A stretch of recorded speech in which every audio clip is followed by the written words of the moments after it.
Here's lesson 4 of 45 lessons at me being 45 years young. Once we know how the brain actually works regarding habits, we can learn to break or replace any habit in 3 steps.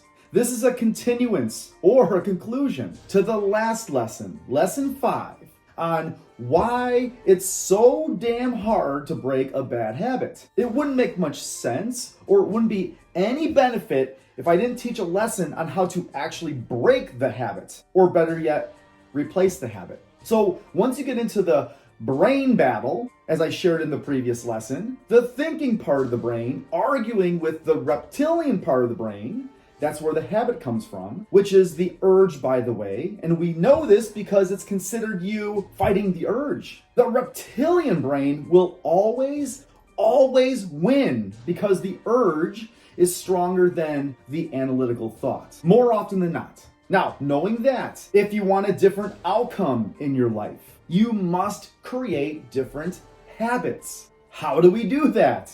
Plain and simple, I coach a 3-step process, and I have an entire training on this. But it starts with step 1, which is dismissing the habit voice. Habit voice being the urges. The little voice in your head that says, eat the cake, go ahead, sit on the couch again, relax, you've had another long day at work. Or it's top of the hour, time for your cigarette break. It's 5 p.m. somewhere, time for a drink. Whatever your brain's telling you to do, and you know you shouldn't be doing because you told yourself you shouldn't be doing it, because you promised that you're going to do something else, more productive. Dismissing habit voice is simply and confidently saying, whatever habit I'm being prompted to engage in that isn't serving me or is insidiously taking me down is a thing of the past. Whether it be drinking soda, eating fast food, drinking alcohol, hitting the snooze button, social media consumption, overconsumption, thinking negatively about yourself or about others is a thing of the past. You have to decide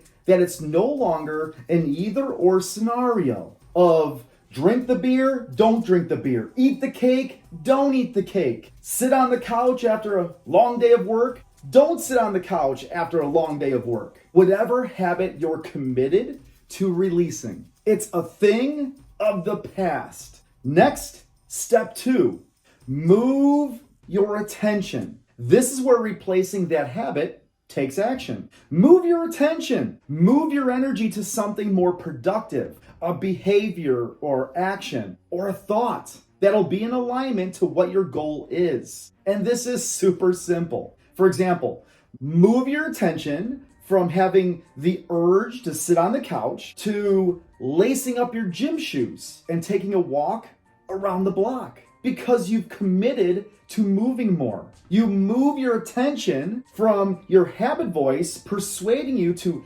aimlessly scroll on TikTok to reading a book that's going to enhance your career or elevate a hobby. It's really that simple. You are where your attention is. Where your mind goes, your energy flows. Once you really understand this, it is a game changer. It's a life changer. Finally, repeat. That's the third and arguably the most important step. Repeat this process as many times as necessary. Every time the habit voice creeps up and urges you to get into the said habit, you simply repeat this process. Repeat these 3 steps. Dismiss habit voice, i.e. the urges. Move your attention and repeat. Repetition is the mother of all learning. This is that important that I'm going to expand on this in the next lesson. Repetition creates new patterns. Repetition creates new patterns of habit. Show me your habits and I'll predict your future. Everything starts